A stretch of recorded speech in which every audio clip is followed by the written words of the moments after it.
Welcome to That Seasonaire podcast. I'm your host Gina. Stick with me as I chat to Seasonaires, expats and adventurers across the world sharing their inspiring stories and interesting insights into living and working abroad.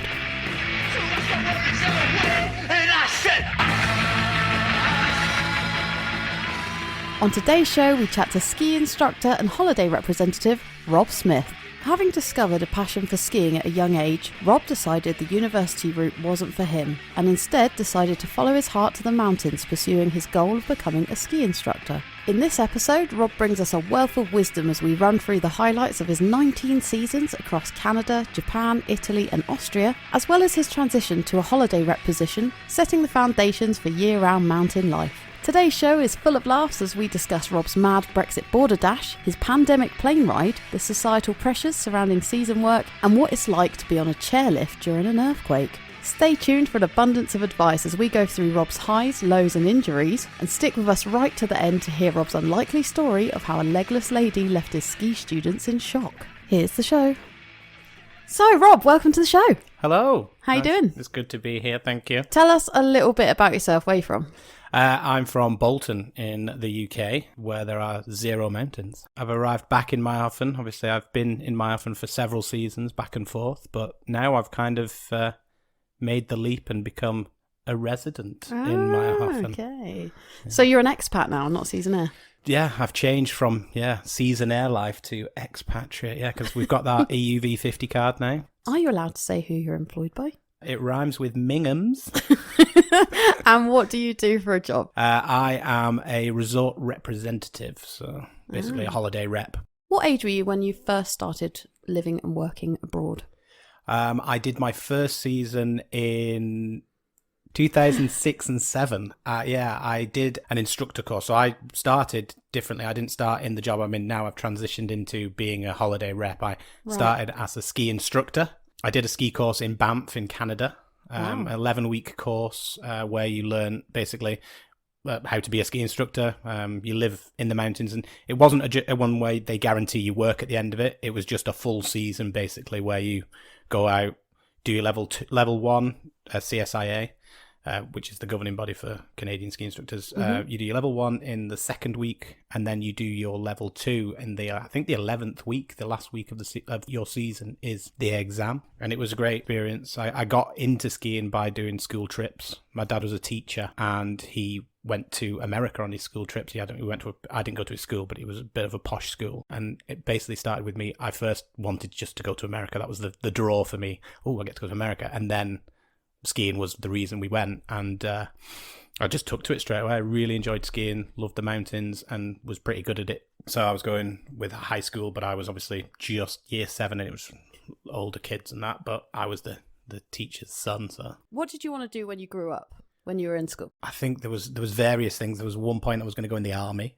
I wasn't an academic at school. I was more of a creative. Everyone who I grew up with said I should have gone into acting or something like that. No, it never really appealed to me. I think I'm too self-conscious for that. But I was always into art and making things with my hands and stuff like that. So through school and stuff, I went to college, I did art, I did a foundation year to get into university to be a fine art student. But during that period, I really fell out of love with art, like just the process of it. I liked painting, I liked doing the things, but I didn't like explaining why I made this brush stroke and all that, so it was too analytical for me. Right, okay. And I realised, and my parents realised, that if I went to university, I probably wouldn't have finished university. I'd have done the sesh side of university and not actually the sesh done the work part. So at that point I had started skiing, so I was probably on my 3rd or 4th ski holiday, and then I was like, I might want to be a ski instructor. I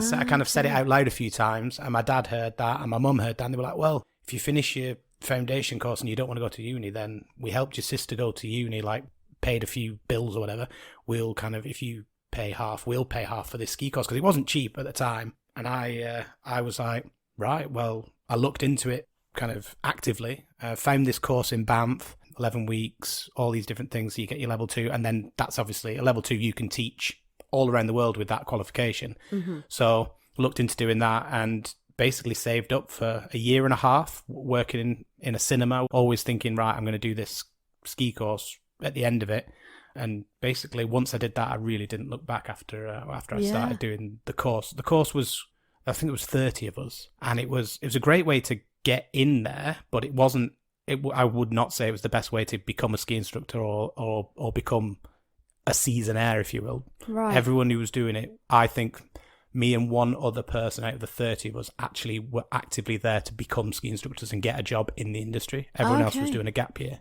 So they were doing a full winter season, and then in the summer they were going to Guatemala and doing a volunteering project, which is great, but it was just a stopgap between you having a year out. It wasn't a career choice. No, it was and like it was the parents were like, well, you're going to have some structure on your year out. You're not just going to stay at home. You're going to go somewhere and do something, which is fine. It met some amazing people there, still friends with them, a lot of people from it. So it was invaluable to be in the mountains doing these different things. And as soon as I finished that course, I went home and got a job, but I'd already made the contacts that got me my first ski instructing job the next season. How long were you in Canada for? I've done 2 stints in Canada. So I did 3 years in Banff. So I did, say 3 years. So I did my first season, and then I went home and worked for the summer. And then I went back, and because obviously the visa system, you have to have a visa. And this would be a pro tip. If you get a visa for a country where obviously you're into your skiing, that's what you want to do. I would always say, I've known people who've just gone for the season and gone home and not used the rest of their year visa or 2-year visa. If you get a year visa or a 2-year visa, stay for the entire time, because you see the resorts in such different eyes in the summer as to the winter. They're just as good. I've started to like my summers just as much as I like my winters now. And you maybe have spent more time in Meyerhofen this summer. Yes, that's right. And you were always in Lake Garda or wherever. Exactly, yeah. So you've maybe seen the benefits of being here in the summer, and you see it in a completely different light. There's lots of different people, but you see the same people, and you maybe make better friends because you're not just someone who just comes and goes every winter or whatever. Yeah. So I would always say, if you get a 2-year visa, stay for the whole 2 years. You never know where that's going to lead. You might meet someone, you might get a job that you absolutely love. So I did. Sorry, I've gone off on a tangent. No, that's good. But all good information. I got a visa to start with, but because I did it so long ago, the visa system has changed so many different times. Yeah. When I got it initially, it was a BUNAC visa, which is a company that does it for you. Yeah. You pay them a certain amount of money. Obviously, you fill out the forms. You have to be eligible for it. You're only allowed one at that point. Right. So I had that visa, and it gave me a full year. So I went and did my course 06, 07, came back 07, 08, and stayed for the entirety of 2008. I worked my first ski season as an instructor, which was absolutely fantastic. Still possibly the best job I've ever had, being a ski instructor. It was so much fun. It was a smaller hill in Banff. They've got the big three, which is Lake Louise, Sunshine, and Norquay. Mm-hmm. I worked in the small one, which is Norquay's like labelled the locals hill. So I worked there, and for the first season, I basically paid my dues. I had little kids, never skied before, couldn't speak English, instructing lessons. So the people who've been there a few years obviously got the better lessons, where it was like some kid who just wants babysitting and they can ski and you're just flying around the mountain for a week. Didn't get that for the first season, but the second season when I went back, I'd paid my dues and went back to the same place and got those kind of gigs the next year. So that was good. That was my first visa, and I worked in a golf course, which I had no interest in golf at all. I'm not a golfer, but I had an amazing time doing that in the summer. So it showed that I'd gone to Canada purely for the ski reasons, and then I stayed for a year and had to find a job in the summer, and there was golf course hiring, met loads of actual Canadians then. But the visa situation made me stay there. A lad I knew went home and just couldn't come back. They've changed it now to you get a 2-year visa or something like that. But the reason I could come back the next winter is because I'd done my whole season. I'd done very well. I say very well. I'd performed adequately in my job. I mean, I hadn't thrown up on the chairlift in front of all these kids or whatever like some people did. I did all right. I turned up for work, basically. It meant that they sponsored me to come back the year after. So the ski hill were like, we can guarantee that you work for us. You can only work for them. You can't. It's not like a working visa where I could work at a ski resort in the winter and then in the summer work in a golf course. That option had been taken away because I was sponsored. So my third season was working in the same ski resort. So that was my first 3-year stint. I call it 3 years because it was basically over a 3-year period, but I did 1 full year and 2 winters either side of it. And then I decided I wanted to go further afield Brexit wasn't obviously a thing. So wanting to carry on my ski career, I wanted to work other places. And I always thought, obviously, Europe's on my doorstep. I can work in all over Europe, except for France, because their system is very exclusive, shall we say? Yes, it is. Yes. I didn't have enough qualifications for the French. Well, you have to do the French course, which is bullshit. Very difficult. I'm not a fan. I've never skied in France. Have you not? That's something, yeah. I That's learned. where I did my first season. Oh, there you go. Yeah. Shell's done seasons there. She loves it. She says I'm going to love it at some point, but it's been a bit of a sore spot for me because they're just exclusive for no reason. My point was I was always thinking that Europe was on my doorstep. So with this qualification, I wanted to go as far afield as I could, like just to see how far I could go and see what I could do. Obviously, I worked in Canada. You work with Australians and people from New Zealand. You do seasons with people from all over the world, which is one of the massive benefits of doing seasons and being a seasonaire. Like, people from all walks of life. So I thought, well, let's see where I can go with it. So I went home in 2009, hopefully thinking I was going to come back in 2010, but I hadn't decided I wanted to get sponsored. I was going to do my own thing, so I was going to go somewhere else. Things went on, and I ended up just going back for a 2-week holiday in 2010, back to Canada, back to Banff, because one of my friends, who is part of a group of my first season friends, she was getting married to a Canadian and living in Canada. Nice. So I basically just bought a plane ticket and flew out for 2 weeks and stayed on their couch. Nice. Aww. Which was really good, obviously. Another one cool. of that friendship group went out for 1 week. I went for 2 weeks. So we had a week all together, and then she left and I was there for the rest of the time. But unfortunately, I broke my knee skiing while I was there on the baby slope in the hill I worked at. The baby slope? Yeah, well, it was the stupidest thing. I mean, it happens. Yeah, I was skiing with my friend who was getting married. It was 5 weeks before the wedding. She was skiing in front of me, and I kind of went behind her, if I'm describing this right, and kind of hugged her from behind.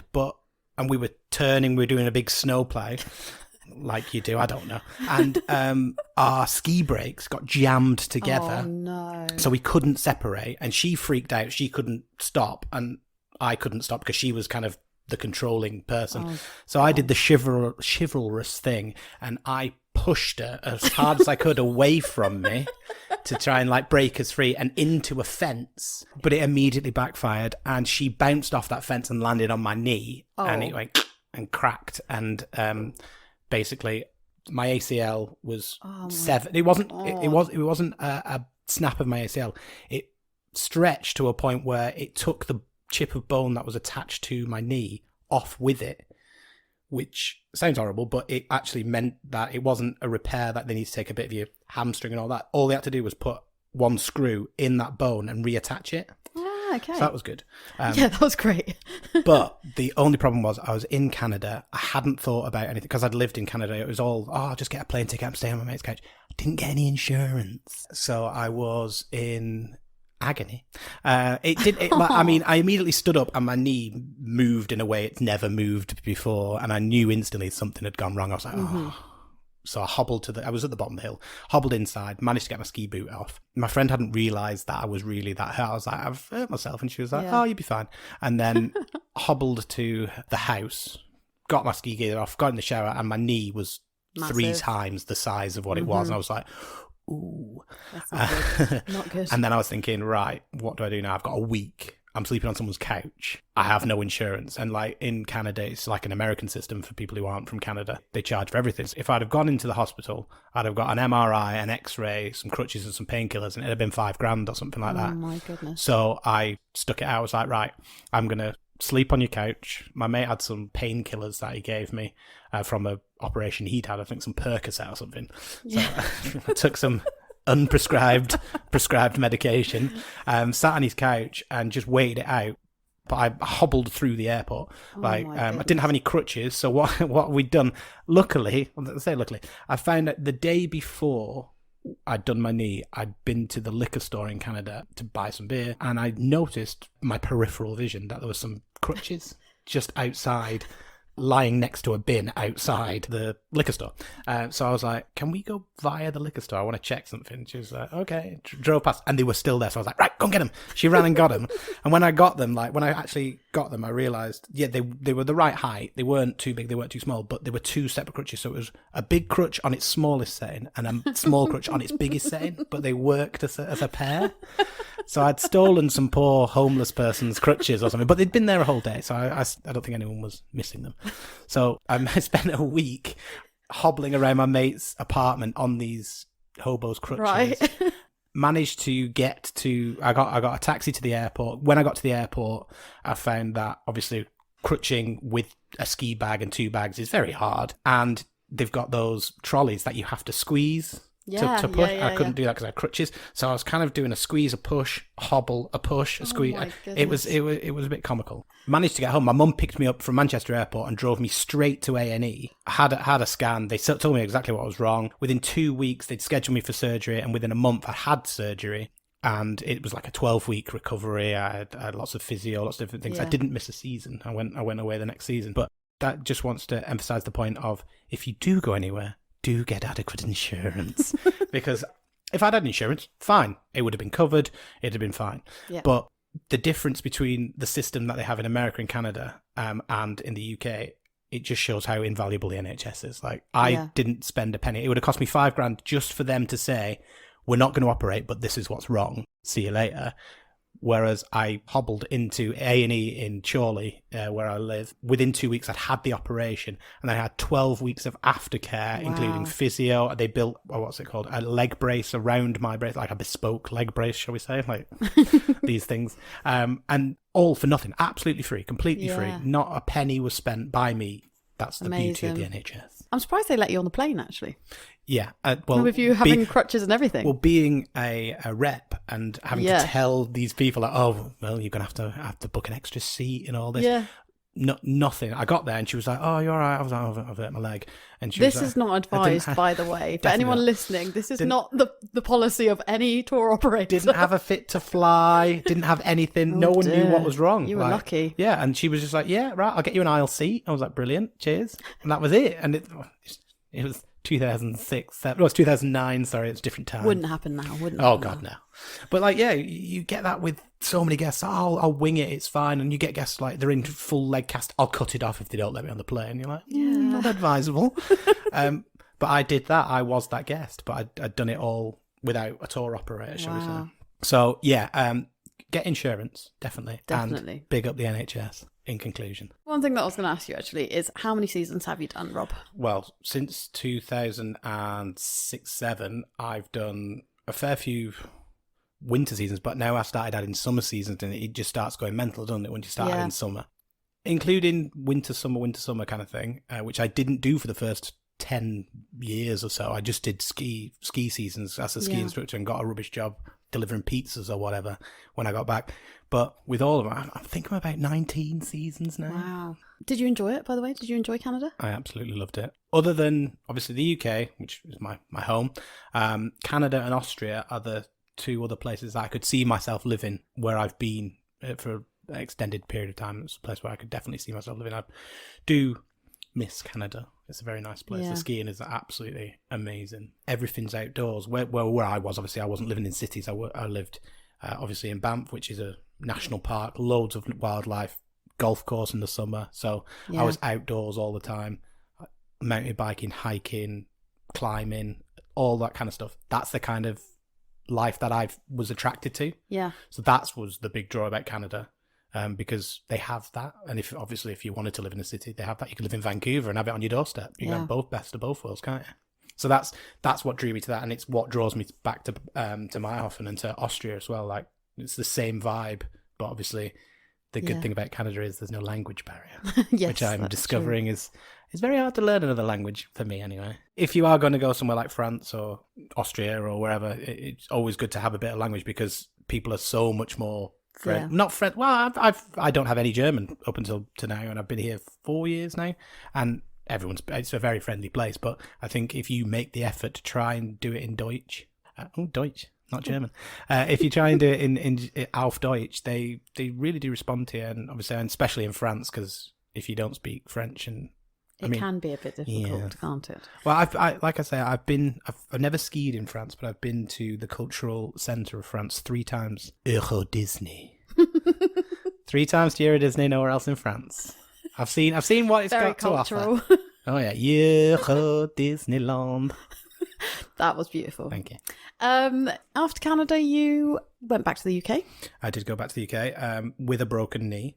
I had basically a summer of convalescence. Oh, okay. It was, incidentally, a summer where the World Cup was on, so I enjoyed it immensely. The South African World Cup was on. It was great. I went to my mates in London and whatever, so I had a good time. But the best thing about it was my recovery. It happened in April, and I was ready to ski again in November, so I didn't miss a season. Fantastic. So where was next then? I went to Japan. I did a season in Japan, which was absolutely nothing like I'd ever done before. I'd never been to that side of the world before. My mate, who I'd met in Canada, just sent me a link while I was convalescing with my bad knee. It was like, oh, this company, it was an Australian company that I got it through, are doing a Seasonaire kind of thing. That's a ski instructor in Japan, learning Japanese as a second language kind of thing as well, which was rolled up into the reason why you get the job. Applied. What company was it? It's called Boo Boo Ski. I don't know if they still exist. It was 2010 that I got that job. So 2 Aussie blokes set it up. I think they lived in Japan, and it was basically you can get a Japanese visa for one year working abroad. You've got to show that you can study and you can support yourself to get that visa. It's like the Canadian visa was, but for Japan. Has it changed now, or is it still the same? Do you know? I'm not sure. I think it's still part of the. I've not looked into it for a long time, but when I was doing it, it was called the Young Persons Mobility Scheme, where it gives young people from kind of reciprocal countries. So if Japanese can go to England, England can go to Japan. Canada, UK, kind of same thing. And it was people you could get that visa up until you were 30, and it gives you 1 year in that country where you can work in most industries except for like childcare and a few other like specific where you need special kind of qualifications. But you can work in a shop, you can work in a museum, you can work like as a receptionist at a dentist if you wanted to. It's basically to open people's minds up to other cultures and be able to live and work in another country. But my friend sent me the link. I applied in like writing, obviously sent my CV, filled out their form, did a Skype interview, and then they were like, yeah, we think you're a perfect candidate.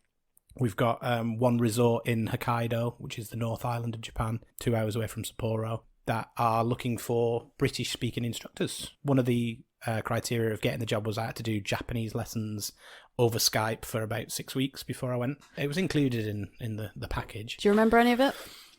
Squashy, which means a little. You answer the phone by going mushy mushy. So no, I don't. Well, I was impressed with that. That's I struggle with most languages. I did the Skype lessons. I went out and I only did the 1 season in Japan. Before we arrived as Western instructors, they'd not had Western employees. It had always been Japanese employees, and it's a big resort that I worked at. It was called Rizutsu. So it's about 45 minutes away from Niseko, and Niseko is obviously the big one in Hokkaido. It's the one that everyone kind of knows. If you know anything about Japanese ski resorts, that's like kind of like the Whistler of Japan. Where we were 45 minutes away. It's a very strange place, very strange. As in, it's just weird. They have weird things there. Like, so in the reception of the hotel, they've got a 1940s fully working merry-go-round that they've imported from Germany with the horses that go up and down and you just push a button and you can get on and go around. They also have like a robotic tree that sings to you in there. They've got really weird things there. Sounds awesome. Yeah, it is interesting, but it's interesting skiing through a Japanese lens almost. Like you can see they have a completely different way of looking at skiing as Westerners do, and people in Canada and people in Europe maybe. I always remember every morning, because it'd be amazing amounts of snow. So they didn't open we got there in November. They didn't open until like mid-December because the snow wasn't good enough. And we were looking out the window like, this is the best snow I've ever seen. Like if that was anywhere else in the world, everyone would be out skiing and just in the powder. But it wasn't perfect. It wasn't enough. And like we were like, how much more do they need? Yeah. And then the snow came in like mid-December to the point where it was above the cars. You couldn't see your car. It was just a mound of snow. You had to dig it out in the morning. And it just snowed like that for like a month. Like every morning there would be fresh snow. Wow. And it would be they'd have to dig out the chairlifts and whatnot. So we were every morning getting the work bus into work, getting our ski gear on. We had an hour before lessons, and we would just go and ski like as much as possible. And you'd walk past all the Japanese instructors, and they'd all be watching a video about the perfect snowplow, and like there'd be like 20 of them huddled around the TV, like taking notes about technique, and we were like, the snow, look outside, there's so much, why are you not going skiing? Why are you not on it? And they were like, the perfect snowplow. And we were like, okay, see you later, more for us. And we just went skiing every morning. So that was different. Obviously, they're very into their technique. Also, when we were there, I mean, I'm sure because there's more and more Westerners go there now. It's a place where lots of people would go from the UK. Our company has started doing a few holidays there. I don't know if it's still going, maybe. But there's like lots of companies that go and take you to several resorts in Japan, and you can ski around. So there are lots. There's a market, and that's why I got my job. Sorry, this is the tangent. I'm coming back full circle. It's okay. The reason that I'd got a job before, it was say 4 or 5 Japanese instructors that could speak broken English, and I mean my kind of style of German, not really much English, just bend, turn, stop, that kind of thing. So they realised that they were getting a lot of customers from Australia who want to ski proper snow instead of Australian, New Zealand kind of good snow, but obviously powder. Yeah.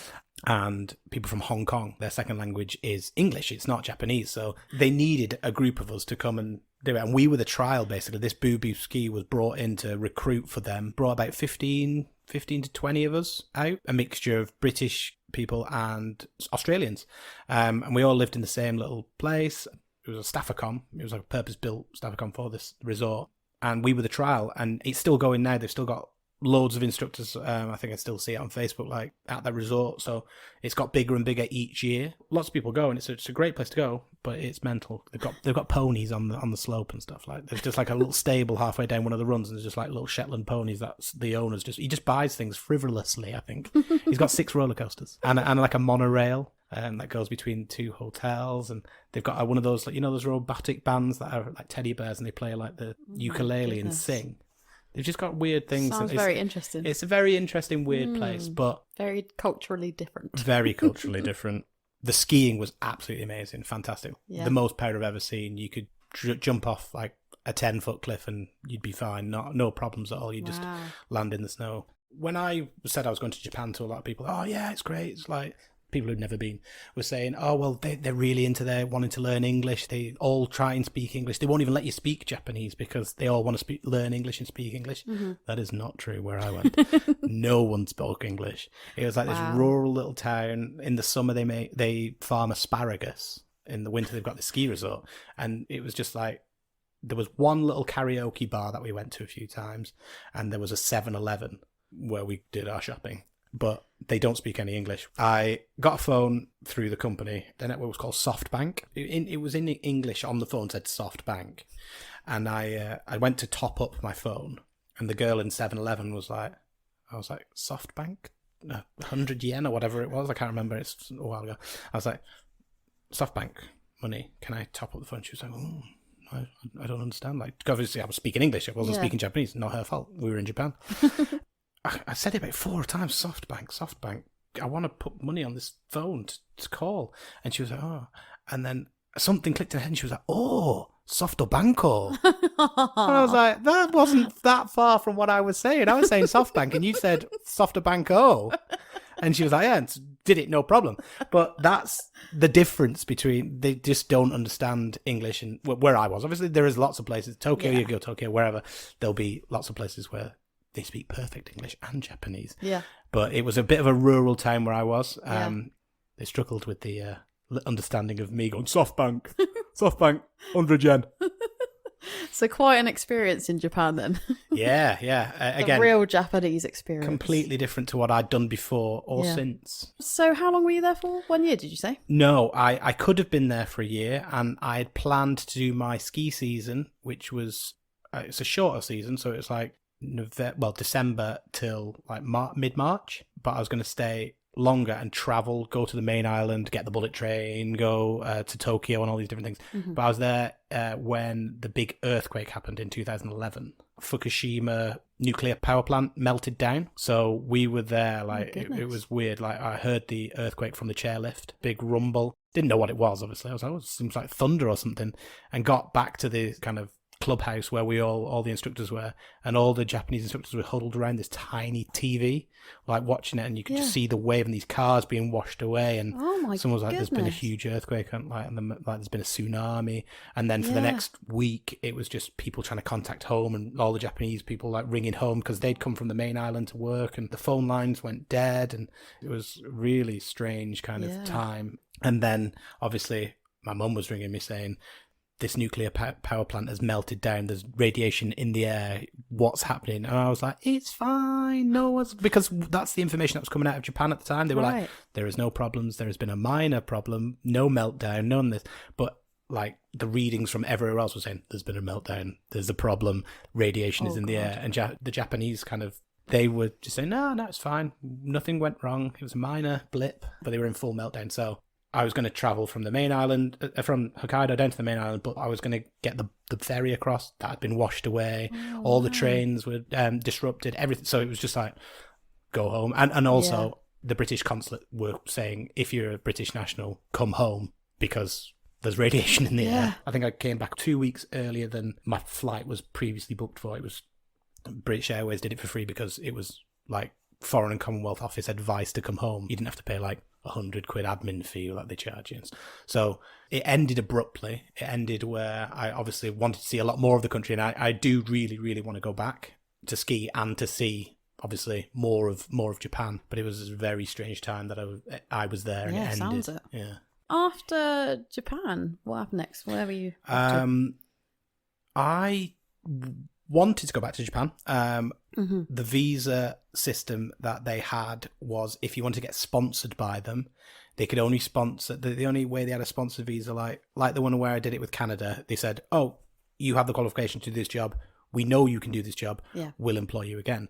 In Japan, they couldn't do that. Their system was, the people who wanted to go back could apply for a student visa. So if you had a degree from the UK or wherever, they could sponsor you that way to go and learn Japanese. Right, okay. And that was their loophole. But I didn't have a degree because I'd done ski seasons. So I decided you didn't have your art degree. I went a different way. Yeah, that was weird. Like, so if I'd got an art degree, I could have gone back to Japan to be a ski instructor.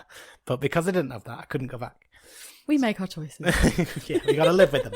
But yeah, it all happens for a reason. Exactly. So I found a ski company in Italy. It's called Interski, based in the UK. Do school trips for kids, coach trips. I'd been on a coach trip as a school kid with my school, not with my dad's school. I went skiing when I was, I think, about 13, year 9 or something. Went to Aosta, Pila in the Aosta Valley, and I did a season there. That was just because it was somewhere a company I knew. I just typed in, it's how you find these jobs, isn't it? Like, I just typed in something I knew. I typed in Interski. That came up, and it said, one of the links was work for Interski. I clicked on that button and just followed it, and they were like, oh, right, okay, so you're a ski instructor. But I was applying not for a ski instructor, I was applying for a rep job. So it was a different job, because the way they do it is, if you are a British instructor or an international instructor that doesn't have an Italian qualification, I think you can only work up to 4 or 5 weeks in Italy. Oh, I didn't know. So what they did was they brought out instructors on a weekly basis. So it was basically people who were done their ski instructor qualification, had probably done a season or two somewhere, and then gone home and been professionals and got proper jobs, and they're accountants and they're teachers and all these different things. So when they got a week holiday, they could do this. They could be a ski instructor for a week. So they get paid to be a ski instructor, but obviously they get their travel and their food and their accommodation all paid for, but they're on the snow for a week. So that's how they did it. But I was doing it as a full season. So I became one of their reps. It wasn't the best scenario, as in like our week now is like Saturday to Saturday, isn't it? Yeah. Their week is Saturday to Sunday, but there's no day where you don't have guests. So it was basically 5 months, no days off. I had to work 5 months with no day off. Right. And they sell it that you have a rep with you every single day. They arrive on the coach. You get on the coach. You introduce yourself. You say, right, we're going to go into the rental shop. You get their skis. You get their boots. They put them in their little lockers. They get back on the coach. And then you get on the coach with them and go back to the hotel where they're staying, and you stay in that hotel. Intense Yeah, repping. it is. And then every single day you've got a requirement. So you get up, you have breakfast, and then you take them to the ski hire shop. You get all their stuff. They go up to the mountain. You get them to the lesson, and you see them off to the lesson. And then the only free time you have is when they're in their lesson. So you can ski all day if you wanted to with your other friends. And then you pick them up from lessons, take them back to the hotel. Wow. You have dinner, and then there's a bowling night, a pizza night, a disco night. So it's one of those where it's full on for 5 Very months. busy, yeah. I wouldn't recommend it. Did you enjoy Italy? Is that the only season you've done in Italy? I did enjoy Italy. I mean, I've done a summer season in Italy. Had you done that beforehand? No, this is my first time in Italy. I really enjoyed it. I thought it was great. Met some fantastic people. Yeah, I mean, it was very English abroad heavy because you were just dealing with English school kids. Mm-hmm. Everyone who was employed by the company were English, so there wasn't much learning the language. Some people actually really did well learning the language and could speak some Italian when they finished. Yeah. I was not one of those people. But I've enjoyed it. I mean, it was a grueling schedule. You just make the most of it. You find ways around it, don't you? Mm-hmm. You say you did a season in Italy for the winter and you've also done a summer. When did you start doing summers? My first summer was in 2016. So I did a season in a holiday camp unrelated to anything to do with skiing in Lake Garda. I worked for a British company again. Obviously, that's who we're employing, called Alfresco. I think they're part of Eurocamp now. They call it rep job, but basically you clean what they called static caravans. You clean those. You check people in. Someone's cooker doesn't work, you fix it. But it was a really fun experience. Mm-hmm. I enjoyed it, and Lake Garda is amazing. I will just go back to the ski seasons again because obviously you've done quite a few ski seasons. You did Canada, Japan, then you went to Italy.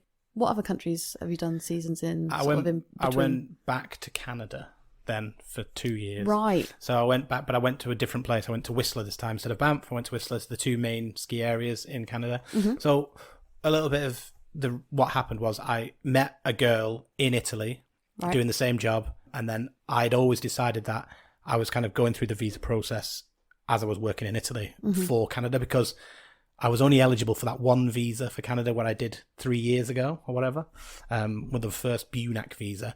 But BUNAC had stopped doing the visa and the Canadian government had taken over that process, which meant it wiped the slate clean for me and I could reapply for a visa. Right, brilliant. Which was good. So I applied for that and got it. Met this girl in Italy and I was like, I'm going to Canada. Would you like to come? And she was like, yeah, sounds great. Went to Canada. Spent 2 years there in Whistler as an instructor again, not as a rep. Really good fun. A lot better setup than it was in Banff because it's much more of a professional organisation. It's not just a group of instructors. You get kids, you get this. It was like you have certain departments, so you can work with the very young kids, you can work with the medium kids, you can work with the teenagers. If you get employed by that department, you work for that department. You don't just get, on Monday you get a group of kids, on Tuesday you get a private, and Wednesday you get a group of teenagers. It's nice and structured. Yeah, and it paid well because certain jobs in certain places you can get paid quite poorly as a ski instructor. My first year in Banff, I got paid only for the hours that I was on snow. So you could teach a maximum of 4 hours, like 2 in the morning and then 2 in the afternoon. That's not a lot of money because you're getting paid $14 an hour at that time. But I arrived at the at the ski hill at 7 in the morning because you have to get the staff bus, and then you have to get the staff bus at the end of the day, which is at 6 o'clock in the evening. So I'm there from 7 in the morning, 6 in the evening, and you get paid for 4 hours during the day. So you'd pick up other things where you'd help out in rentals for an hour in the morning, or you'd do the sweep of the mountain that the ski patrol do to make sure that there's no one stuck in the trees or whatever.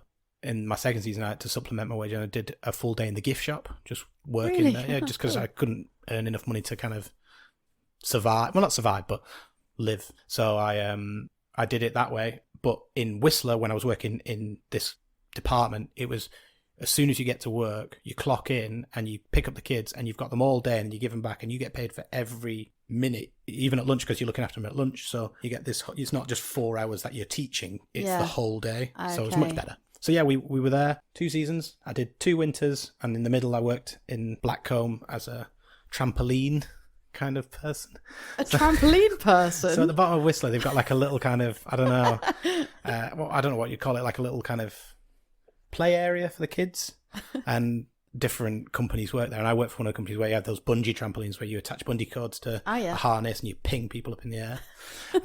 It's called Kiss the Sky. It was owned by an old ski racer from Whistler. He was quite a well-known guy, and he'd bought this company. And there was a trapeze, and there was all the different things with airbags and stuff. It was fun. And I became like one of the supervisors there. So I did that, and then I did another winter. And then at the end of that, the girl I was with decided she didn't really want to do skiing anymore, and I thought I was in love.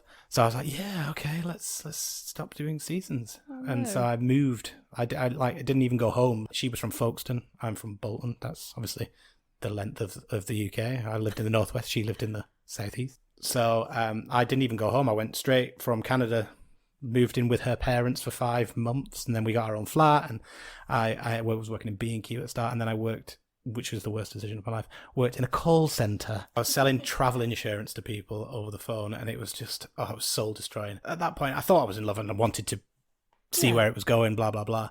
And I just wasn't ready to stop doing seasons because I'm still doing them now. Yeah. So I did that for 2 years. Right. It eventually split. This is where I'm getting to. We eventually split up because obviously I wasn't happy because I was working in this job and I wanted to do other things. Yeah. She wasn't happy because she wanted to do other things, blah, blah, blah. She wanted to do something with her life that wasn't what I wanted to do with my life. We were doing separate directions. Totally different, yeah. So within 2 weeks of splitting up, I'd gone home back to Bolton from Folkestone, and within 2 weeks of being back in Bolton, I was in Lake Garda doing a season. Went straight back to what I knew. I got an interview, and I was actually at a training day.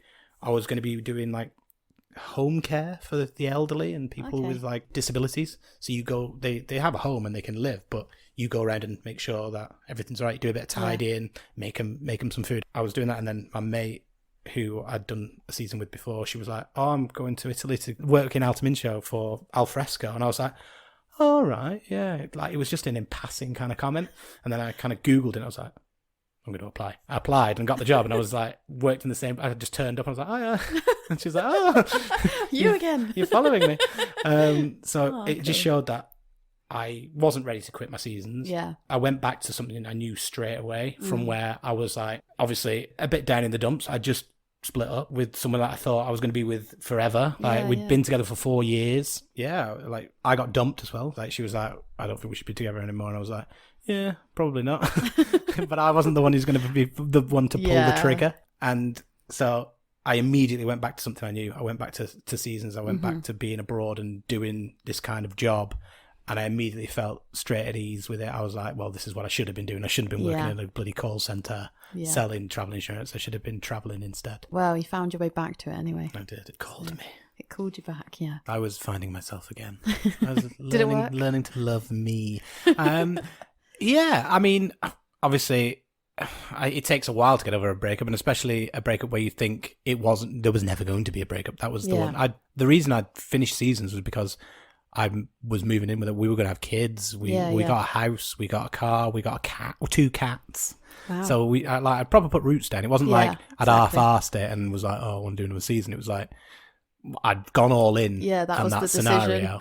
And then it blew up. And within 2 weeks, I was back doing seasons in Lake Garda. So yeah, it took a while. Like, I was going to be living with my mum and dad again, because obviously doing jobs like this, you don't have a base, do you? You basically have a place to leave a bag or two. You go and do a season, or you go and do 2 years away in Canada, and you don't have somewhere where you call, you got your mum and dad's place, but it's your mum and dad's place. My sister had finally moved out, and she's 4 years older than me. She'd done the same thing. She'd been off and doing different things, like in the country, in the UK. She's not a seasonaire or anything, but she'd had a breakup with her boyfriend, and she'd moved back home while I was away, and then I come back just as she leaves. So they'd never had no kids in the house, and like they're in their 60s, and we're like so old. We shouldn't be living with our parents.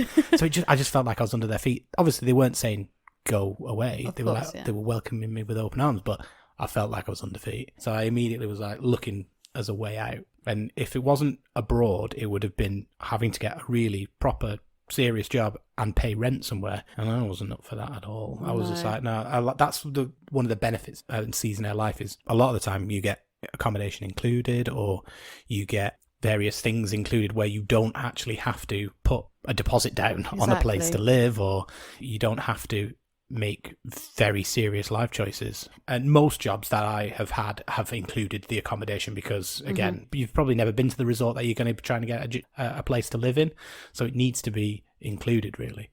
So it is doable. It's just it is doable, a bit more effort. And, and you have to arrive organising. maybe a month before your job starts to look for a place, have enough money to support yourself while you're looking, and then if you're going to get a rental place, maybe they will ask for a deposit or something like that. So it's 100% doable. And that's what I did in Canada the first time when I went to Banff. After my first training year, the second year, me and a friend who did the same course went back together. And we were like, right, well, we don't want to live in their staff accom because we want to have our own house, and that was the idea that we had. But then we got to Banff and realised that there is no accommodation for anyone because it's a national park and there's huge restrictions on what you can build. You can't build like big staff accoms, they all have to be a certain level, and there's not a lot of places to live. And obviously it's a Seasonaire place, so a lot of places don't rent to people who want a Seasonaire's house. So we spent our first month living in the YWCA, which is like the YMCA, but for women. So it was the old converted hospital in Banff. They changed it into a hostel when they moved the hospital out of town. So we lived there for a month and scoured the papers, looking for places to move into. Just really struggled to find anyone. And then we went back cap in hand to like, when we said we didn't want staff accom, can we have staff accom now, please? And they were like, no, because there wasn't any. They got rid of it all. So we were like, oh God, what are we going to do? So we ended up living out town and for a while, and then we finally got into staff accom, and it was the better decision. So yeah, I'd always say staff accom was a good thing. Definitely for your first season, because it's like uni. You want halls for the first year because you don't know who you want to live with and blah, blah, blah. And then the second year, if you go back for another season, then you know everyone you want to live with. There's a room somewhere. Yeah. It's so much easier to find accommodation the second year than it is if you've never been there before. That's a good tip, actually. Yeah. Did you find your mojo? Yeah, I mean, I knew I'd found a bit more happiness where after about a couple of weeks, I realised this is what I should have been doing. I shouldn't have been just doing a job because I thought that's what everyone... Because, I'm 35 now. At that time, what was I? 31, maybe? I can't do the maths. I was around 31. Mm-hmm. And, obviously, none of my mates have done seasons. I'm the only one who skis out of my friends. No one understands what I'm doing. They've all got proper jobs, wives, children. That's what I was thinking. Well, I need to get on this because that's what everyone's doing. I felt a little bit of societal pressure, shall we say, where I felt, well, I should be doing that because I'm just taking the piss now. I've done too many seasons now. So that was my attempt at that. My 2 years working and living in a call centre and whatever, doing that, and it just didn't take. And so I'd gone from that back to something that I loved, and I was like, I don't think I'll do that again. I won't do it for the sake of doing it, because that's what I felt like I was doing at the end. I was doing it for the sake of doing it but well, everyone else is. I should be doing the same thing. I should be getting a proper job. I should have children. I should be doing this, like that. So that was the realization. I'm more suited to being not abroad, but doing something that I like doing. Yeah, it doesn't pay well. It's not maybe the best career choice, as in I'm going to be a CEO. I mean, I could be. Who knows what the future holds? But it wasn't a clear progression in a career way. I wasn't I'd started at the bottom and then I was going to be a manager and then I was going to be an area manager, blah, blah, blah. I realised I valued what I was doing, the quality of life side of it, more than the money side of it and more than what other people thought I should be doing. So I realised that in Italy, and that was where I found my mojo again, where I felt, I should be doing this instead of the other thing I was doing. The person that told me about the job in Lake Garda, she incidentally was someone I worked with in a bowling alley in Bolton, and she was really jealous of the jobs that I'd been doing. She thought, I'm going to do something like that. It seems like I'd inspired her maybe. She went and did a full year in Australia and worked in Melbourne and in a hat shop or something, and did farming work and all that kind of stuff. And she was well into seasons, and she'd just come off doing a season in Hinterglen. She was like, well, I've been to Hinterglen. I work for this company. I think you'd really enjoy it. Obviously, I've got a background from the ski resorts and skiing. I was like, oh, yeah, all right then. But I knew I didn't want to go home and get a proper job at that point. Yeah. I wanted to do another ski season. At that point, I was saying, I've got another one in me. I've got one more ski season in me. As we all do. Yeah, just one more. And that's what I told my parents when I was back from Italy. I was like, I'm going to go to Austria. So I applied and they placed me in Austria. They placed me in Meyerhofen. And I was like, all right, yeah. The only thing I knew about Meyerhofen at that point was snowbombing. I'd never been to Austria, never skied in Europe other than Italy. So I knew I was going to Meyerhofen. I was going to be there as a rep. So turned up in Meyerhofen. Enjoyed it. Fast forward to the middle of the season, I was like, I don't want to not do this again. Yeah. And they were saying, well, you should maybe try a summer. And I was like, what? In Austria, in Meyerhofen? And they were like, yeah, I think it'd be good. Did it, loved it. I was like, oh, this is amazing. Like, met this lady who sat next to me. Rob's girlfriend is in the studio today. Say hello, Shell. So we met. We worked for separate companies. Star-crossed lovers, Romeo and Juliet. The reason I liked Austria was because it was outdoors like Canada. There was climbing, there was hiking, there was whitewater rafting, there was all these different things that were just available like they were in Canada. And I was thinking, this is a great vibe, and I really enjoyed it. So I carried on doing it. And then that rolled into my next winter, which rolled into my next summer. Where did you meet? Were you in the same resort? Were you both here? Yeah, we met in the room over there. Really? Yeah. Our first meeting was just over there. Mike Sports Bar. Place where lovers meet. Yeah, actually, our first meeting was in the room next door. Luckily, we were able to keep it going because both our companies sent us to the same resort than the winter after. We both went to St. Anton. She came over to my company, our company. She moved from hers. And yeah, now we live together, work together. She's been my boss. I've been her boss. Yeah. So, yeah, it's rolled on from that first, that one more season. I've got one more in me. Yeah. Has rolled on. The only season I've missed since then was the COVID summer, last summer. What was your COVID experience? What was your pandemic experience? Yeah. So, all my seasons has rolled on to one another, and I was happy to carry on. We were in Meyerhofen, and we were set to do a summer in Meyerhofen. And then obviously, around January, February, all the news turned to things happening in China, and I was kind of like, well, doesn't really concern me. We're going to be fine. It's China, like so far away. That's really far, yeah. It got to March, and then it got more and more real. We were like, they were sending us things like, right, you need to clean every single day. You need to be polishing every doorknob with all the different disinfectants to try and keep this down because it had made the leap. Yeah. It was in Italy, and you were working for Ingham's, with the chalet work as well. Mm-hmm. So yeah, I was the rep at the time, and we got a call overnight. It was like, the guests that are going home on Saturday are your last guests. We're not getting any more because the situation has changed so drastically that we just can't carry on. So get all the guests out, and it was also like the chalet staff and your other rep, Mark, he's going as well. Right. You two are the last ones who were staying. Like, we're sending everyone with the last guests, and you're going to be here to kind of like shut things down, turn all the lights off, make sure the chalet's locked up, kind of thing. We said goodbye to everyone, went to the airport, got everyone off on their way, a month earlier than it should have been? 13th of March. Yeah, 13th of March, and our season was till the 13th of April, so a good month before we were set to finish. We were in Meyerhofen on our own with no... with no guests. Were the guests freaking out? They came out in uncertain times. It was a bit like everyone was thinking, oh, this is getting a bit more real. It's getting more like, at that point, Italy were doing so badly. It was so strange. Like, it was like, why Italy? Why nowhere else?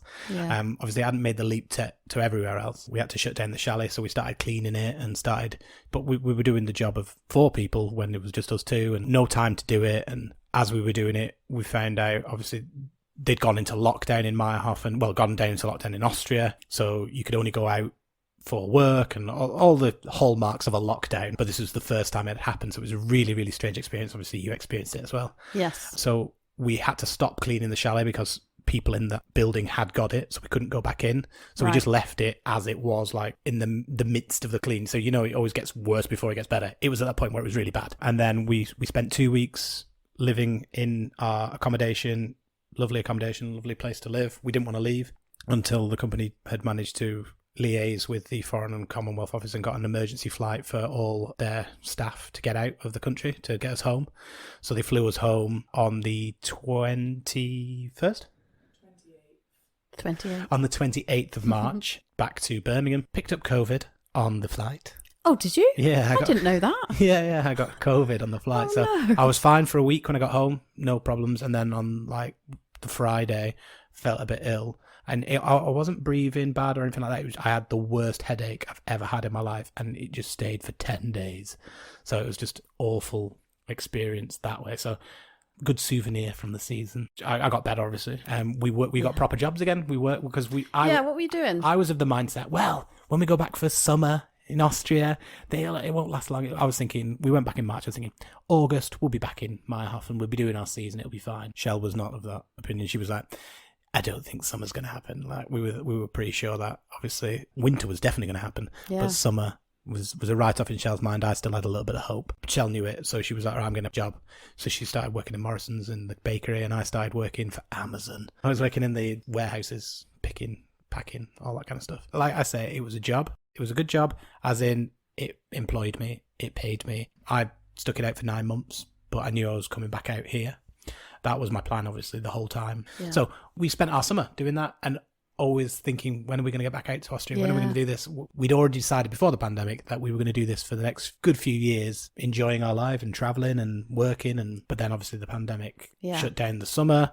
And then the closer you get to winter last year, obviously, like the start, like November, they had another lockdown. Mm-hmm. And then we were still set to come out. We were set to come out on the 27th of December was our flight. And then the second variant in the UK came out, and all the travel was halted in the UK. So all flights were cancelled. Austria said, well, they're all cancelled till at least 5th of January 2021, which is beyond the withdrawal agreement. Austria had set out the stipulations that if you're here before the 31st of December 2020, you have the same rights to be here on the 1st of January 2021 as you did if there was no Brexit. But you have to be here. You can't turn up on the 2nd of January and be like, oh, I'm here. It's like, no, you've missed the boat on that one.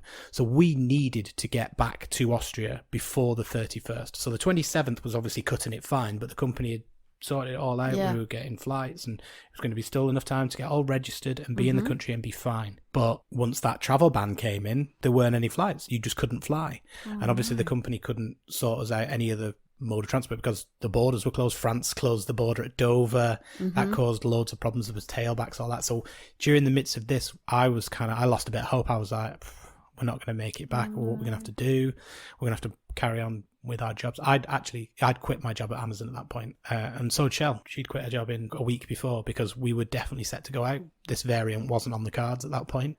And then once that came in, kind of went into, I was like pretty resigned, like, oh, it's not going to happen. Unfortunately, we left it too late, or we tried, and it's just impossible. And Shell was like, oh, I think we can still do it. There's still hope. We've got to do this. And it kind of was like, oh, I thought she was going to be like, oh yeah, well, we can't do it. It's like, call it off as a bad job. It's just not going to happen. But she was like, no, we can do this. So I was like, so on the drive back from Sheffield, I was ringing P&O ferries and finding out how long the border was going to be closed. And the next day, Shell bought a car from her gran. She bought a car. I got it insured. I found some PCR tests that you can get in Liverpool. So on Christmas Eve, we drove to Liverpool, got a private test, got the results, obviously negative. And then I bought a car, got it MOT'd, got all the things fixed, got it insured, got ourselves ferry tickets, PCR tests. And then we set off on Boxing Day. So it was a mad dash to the border to get in by the 31st. So we really wanted to get here. Yeah, we really did. So we set off, got to Dover, no cars. The army did another test at the border because we showed our negative test. That got us through the border. Right. And then they just said, right, you have to have another test, do it in the car. Got through. At the actual French border where the woman says, show me your papers, why are you travelling? We were like, oh, we live in Meyerhofen, we've got jobs. And she was like, prove this to me. So we showed her, because we had everything printed, showed her our contracts, showed her these different things. And she was like, yep, no problem. So you go. So we were dead excited. But then the only other hurdle was we had to get through France, through Germany, and then into Austria. We didn't think there was going to be any problem between France and Germany, but it's just getting into Austria because Austria was going into a lockdown on Boxing Day. So the day we set off, they went into lockdown. You went into lockdown. We did.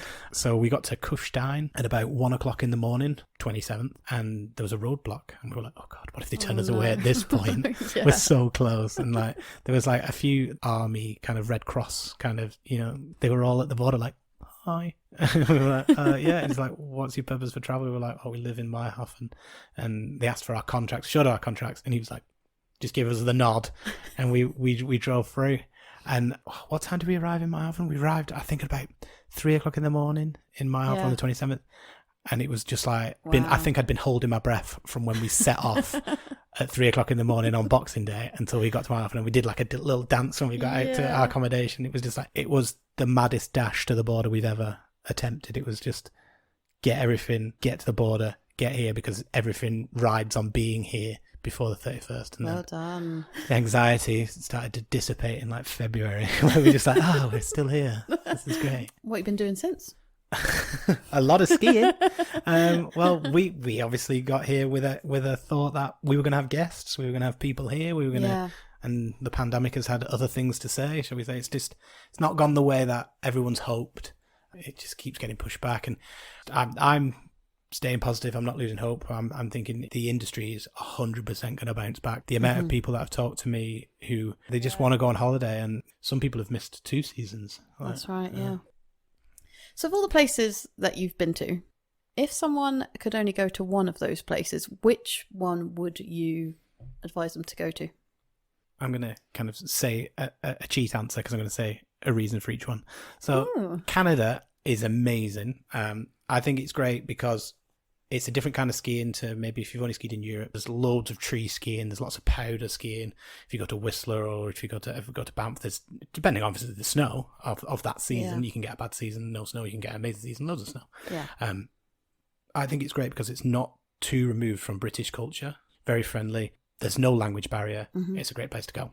I'd say Japan, just because of the snow. The snow is the selling point of Japan. It's very, very deep. If you wanted to ski the best powder snow of your life, Japan is the place. Culturally, completely different to anything you will have experienced, if you've never been that side of the world. It's a beautiful country. And again, very friendly people. Maybe they don't understand you as much as you expect them to, maybe. Yeah. And then Austria. I love Austria because it's kind of got that balance between, you've got amazing skiing, very friendly people. There's an hour time difference, and it's a 2-hour flight. So it's on your doorstep. Those are the reasons for each one. My favourite, which I'm going to decide now, is Austria. My question, which I should have asked before that question, of all the places you've been to, where feels most like home? I think because of my circumstances, I think Austria feels most at home because I'm with Michelle, my girlfriend. We've decided we want to kind of settle down for a little bit here. We don't know how long. We haven't put a time limit on it. We're making a home. We've got nice things. We've got a nice apartment. We bought a rug. We bought plants. So I'd say for those reasons, because I'm in a good place personally, I'd say this really does feel like home. Where's the best summer? Austria, 100%. I just love it. I think there's so much to do. Like the amount of hiking you can do in this valley. You're surrounded by so many peaks, and you can just be like, oh, I want to go to that one. And then there's plenty of signs and routes and mountain huts on the way. It's just, they are like the alpine nation. What is the best thing, do you think, about Austria? Just their love of the outdoors and schnapps and I beer. thought you were going to... Do you know what? That's why I asked you. I thought you were going to say schnapps. Schnapps, yeah. Our landlord brews his own schnapps. Like, he's got his own little like brewery in his house. He gives us a bottle of their vintage every year. I've taken it home to my mum. She drinks it. She loves it. Every time you go around for any reason whatsoever. We went to borrow a rolling pin last week, and we ended up having a shot of schnapps, a shot of rum, a bit of cake and a coffee. And he was like, oh. It's a good afternoon. Yeah, it was like, oh, we just literally want to borrow a rolling pin. And it was, and he's trying to like force us to drink all these. I was like, oh, no, we've got to get off. And then Shell's like, come on, go on, you might as well. So and for any reason, when you arrive, obviously, when we're getting our Gemeinde form, like a Meltdown signed, that involves about 3 shots of schnapps. When we arrived back, they just came round the next evening with a little tray of schnapps. Like, oh, welcome schnapps. Like, it's just so they're nice. Just so like our landlords are fantastic. They're just so nice, just nice people. What was the most challenging time throughout all of your seasons? When I was working in Canada, when I was getting paid for 4 hours a day, when I was there for like 8 hours, 9 hours a day, that was pretty challenging. There was one time I got a paycheck that was, I think, about $10 for like a full month's like wage, because I'd had to pay rent and all these different things that came, all the deductions that came out of it. That was pretty hard. That was the season where I was like, Mum, can you send me some money, please? I've been made sure since that season I've been much more self-sufficient, because you don't want to get into a situation where you're working but you can't support yourself. That's ridiculous. Were there any opportunities that stand out to you that you wouldn't have had unless you had started doing your seasons? Just the sheer amount of self-confidence it gave me. I feel like when I was working, in my normal job before I got my first ski job, I was working in the cinema. I loved working in the cinema, like, because I was really into my films and working with like-minded people, but I wasn't doing anything, like, I don't know. I wasn't me at that point. I feel like I became me when I started doing my seasons. I started, sounds really silly, but I found myself, if you know what I mean. I found my self-confidence. Yeah. I mean, I've always been quite loud, and like you say, like I was saying earlier, people were saying, oh, you should try acting or something when I was in high school and stuff, but I don't really feel like I really became the person I am now until I started doing this job. I felt like it's helped mould the person I am now. Yeah. If that's a good thing or bad thing, I'm not completely sure. It's a good thing. It's a good thing. There's not been like a yes or no, like go down this road or this road that I felt like I've done. But just the way, my journey to this point has been moulded by skiing and doing ski seasons. What's the best advice you've ever been given? Ooh, best advice I've ever been given. Get travel insurance.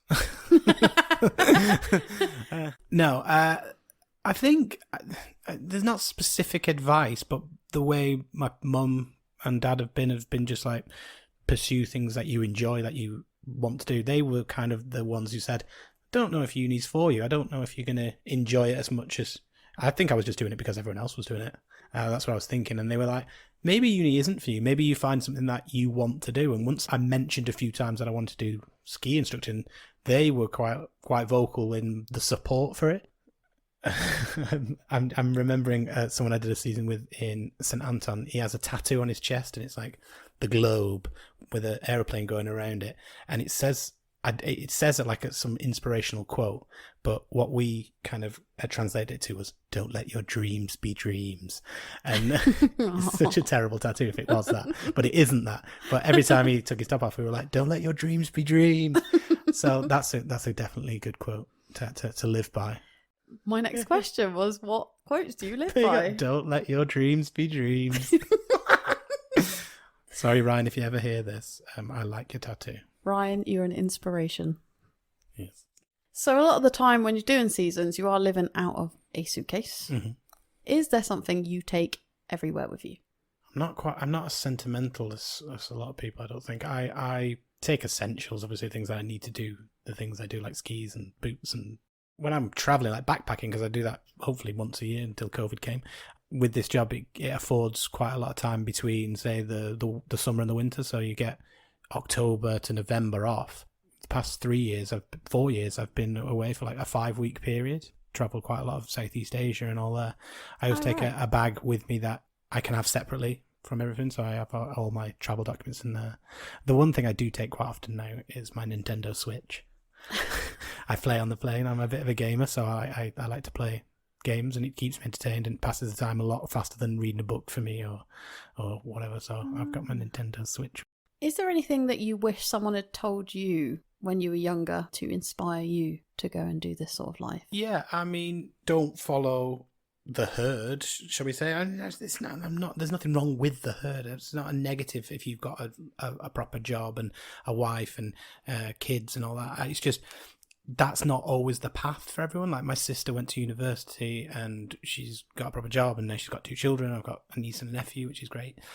I felt a lot of pressure from society in general, my mates in general, just like, oh, when you get a proper job, when you settle down, when you do this, then you'll understand or whatever.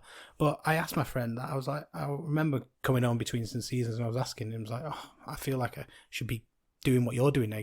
Have I messed up or whatever? Have I missed the boat or whatever? And he was like, no, we look at you and we're jealous of your lifestyle. You don't realise that maybe you're looking at other people thinking, should I be doing that? But a lot of the time they're looking at you going, I wish I was doing that. So be confident, and if it's making you happy, then continue to do what makes you happy. Don't just do something like work in a call centre because you feel like you should be working in a proper job and getting a proper wage. Like, it's just... There are other options. There's lots of other options out there. It doesn't matter how you get there. And you could do this job and follow this lifestyle and do whatever you want to do for 10 years, and then you've done that. You've ticked some boxes off your bucket list. You've done the things that you wanted to do. Like, everyone who speaks to you, like when you're doing this job, they're like, oh, I wish I'd have done it and all this, and just be glad that you're actually doing it, because this time isn't wasted time. The amount of experience you gain from doing a job like this is transferable to so many different jobs, so many different industries. It's not something that you can only work in the travel sector. You can only work in, you can transfer these skills to any walk of life, really. It's invaluable experience. Speaking of bucket lists, what is left to do on the bucket list? I have the bucket list idea that I want to ski every continent.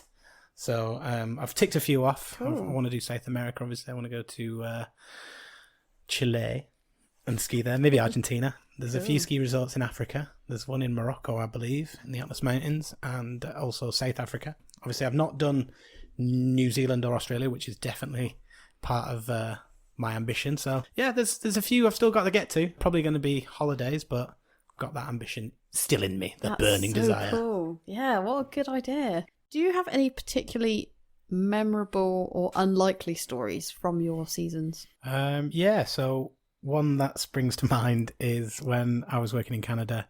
You get the young kids, so we'd have groups of kids, like 4 or 5, that come for just the morning ski, and you go skiing with them. It's like a daycare, but you're skiing with them, and they can pretty much ski.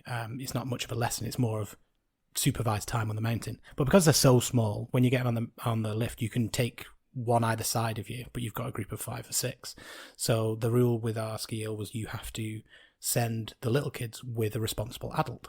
So you'd get people come past and you'd be like, excuse me, can you take a kid? And they'd be like, some would be like, no. Someone would be like, yeah, sure. So you'd send them off. You keep sending them off. So I would have a group of 6. I'd take 2 with me, and I'd send 4 up with separate people. I'd say, just leave them at the top. They'll wait for me, no problem. They know the drill. This really kind of sweet lady comes around in her 50s, 60s, and I was like, can you take a kid? And she was like, honey, I'll take 2. Aww. So you're like, okay, yeah. Sent off 2, sent the other few, and then my 2 went with me.